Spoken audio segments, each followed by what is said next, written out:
Standard costs are unit costs. Now, companies set standard direct material usage costs and standard direct labor usage costs. Then they compare the actual direct material to the standard. And again, we have variances, and again, we are managing by exception. For direct labor, we have standards for time, and we compare the direct labor time to the standard that has been set. In this way, we can evaluate performance and hence control performance.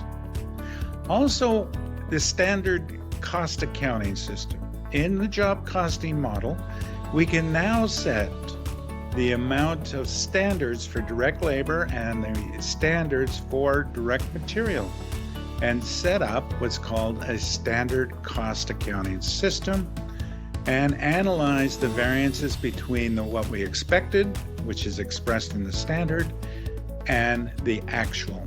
Standard costs and how management uses standard costs as a control system. That's the subject of this module, and we're going to look at the difference between what a standard cost is and a budget cost.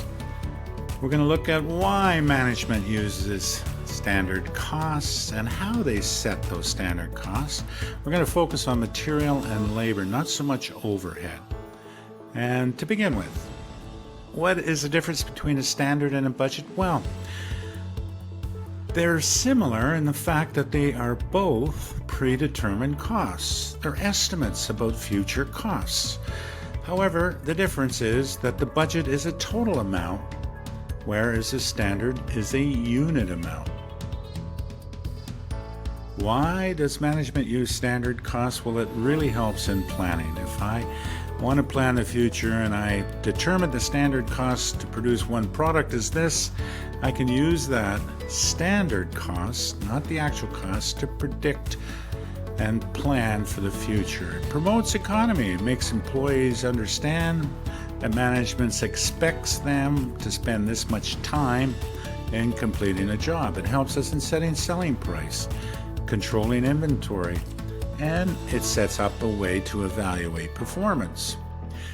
And like budgeting though, standard costs require input from all the people who will be evaluated using the standard costs.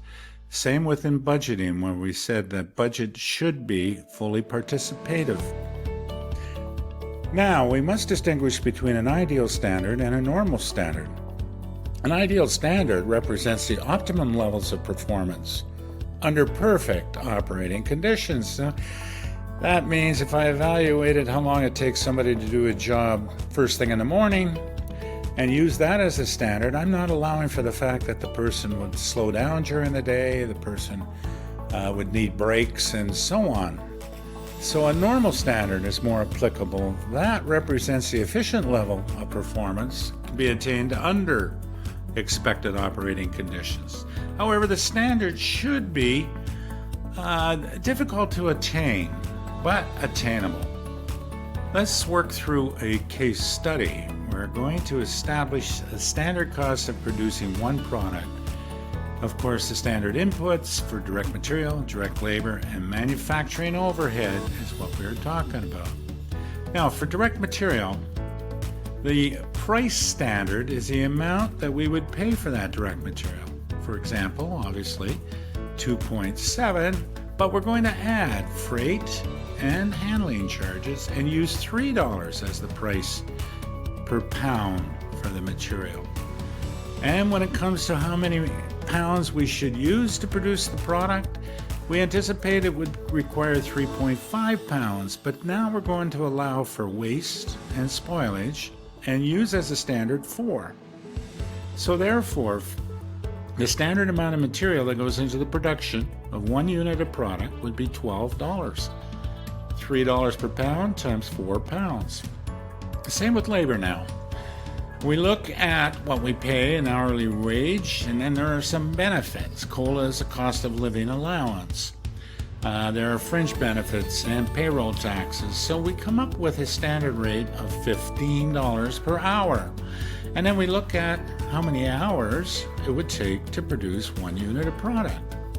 And the actual time is 1.5, but we're going to build in rest periods and cleanup and setup and downtime, and we'll use $2. 2 hours, sorry. So therefore, the total standard direct labor cost would be $30. And manufacturing overhead is usually done and assigned by the accountant and uses a standard predetermined overhead rate. And let's just, for our sake, say, okay, it will be $5 per direct labor hour. Now, we develop the total standard cost for the unit. Direct materials, 12, direct labor, 30, and the manufacturing overhead, 10. And we have devised that the total standard cost for one unit, in this case a gallon, is $52.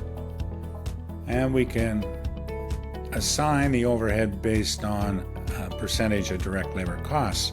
There's no need to go into that. However, variances. Now we're going to collect actual data and we're going to compare it to the standard.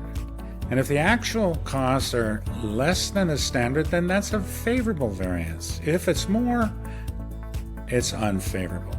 So then we're able to analyze variance to determine the underlying factor. And again, this is management by exception. We're focusing on the variance and we're determining whether that variance is significant or material. And the material variance would be anywhere between 3 and 5%. So those are the variances that we would normally evaluate and investigate. Here's an example. Assume that we produce 1,000 gallons of Zonic tonic in the month of June. And there are my actual costs, $13,000 for material, $31,000 for labor, variable overhead, fixed overhead. I have $55,000. Now recall that my standard was $52 a gallon. And if I produce 1,000 gallons, I should have incurred $52,000. But I incurred $55,000, so I have a total variance of $3,000.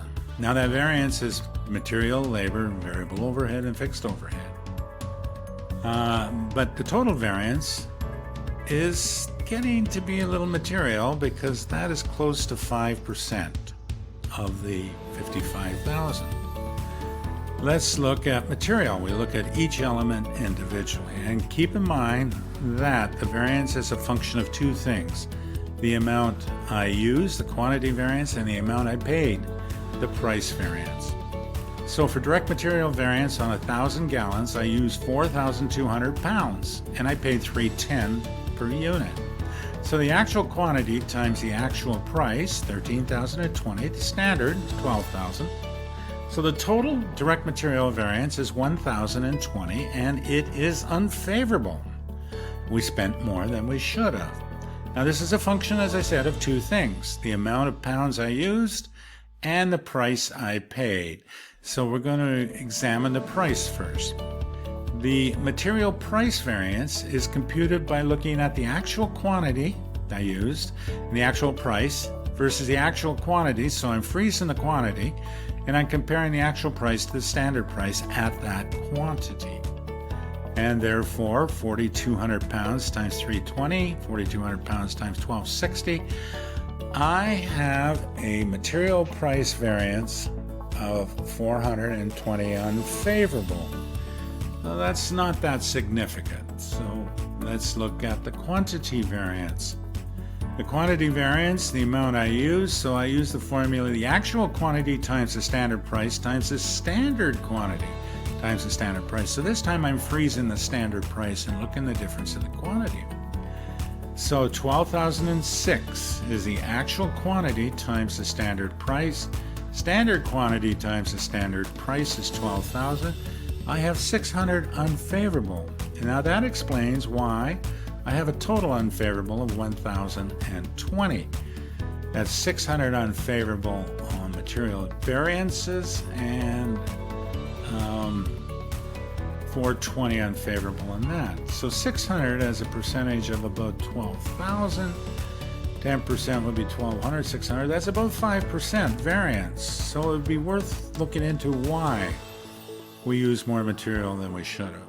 Now another way of analyzing is this technique. We set up in box 1, actual quantity times the actual price. And in box 3, the standard quantity times the standard price. And down below, the total variance is box 1 minus box 2, and it's unfavorable. Now, if left is greater than right with this module, it means it's unfavorable. If right is greater than left, it's favorable. So to break that total variance down, I create box number 2 up there, standard quantity times the standard price. So if I look left, I'm comparing the price variance. If I look right, I'm comparing the quantity variance. And in each case, the number on the left is greater than the number on the right. Therefore, my variance is unfavorable. Why? Well, the price variance, well, we paid a little more than we thought. What happened, we don't know. We didn't take quantity discounts. The direct labor variance now we're going to analyze.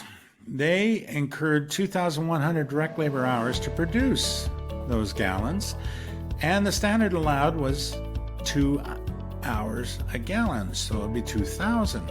The rate was 15, but we paid $14.80. So first we're going to look at the total variance, actual hours times the actual rate, minus the standard times the standard rate, and I have 1,080 unfavorable.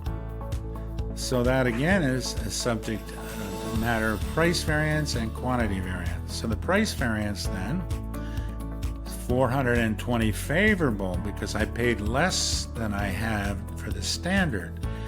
However, the quantity variance is that it is 1,500 unfavorable. So it's obvious here the total variance of 1,080 masks the fact that we used more labor than we should have in producing this. Now, why was that? Well, was it because of the material we purchased or the control over the labor costs, what have you? It would certainly bear looking into.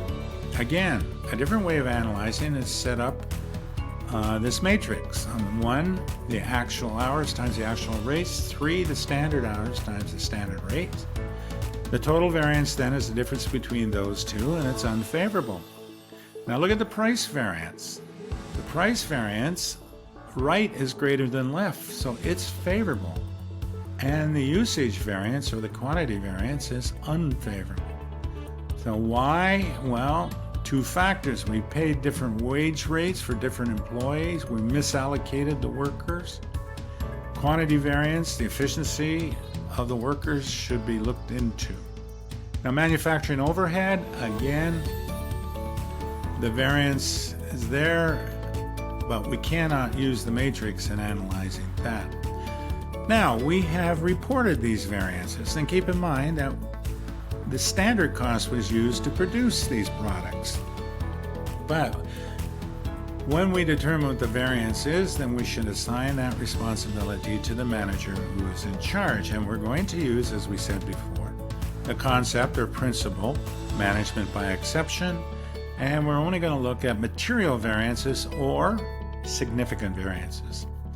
And therefore, for the reporting of the quantity purchased, the actual price, the labor, and so on, we give an explanation as to why we had a price variance. Now, lastly, when it comes to reporting on the income statement, keep in mind this company is manufacturing the products based on standard costs. So at the end of the year, they know what the actual price of the units they sold, 70,000. But the cost of goods sold is at standard, 52,000. I have a gross profit of 18,000.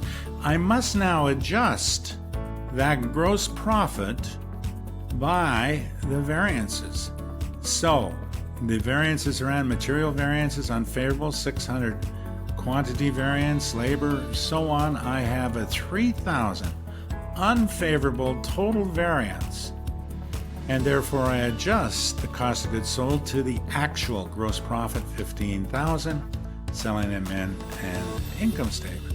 So I think you can see that a cost accounting system that has been turned into a standard cost accounting system, whether that be job costing or activity-based costing, lends a lot more control over operations by management, and it sets up a way to evaluate performance.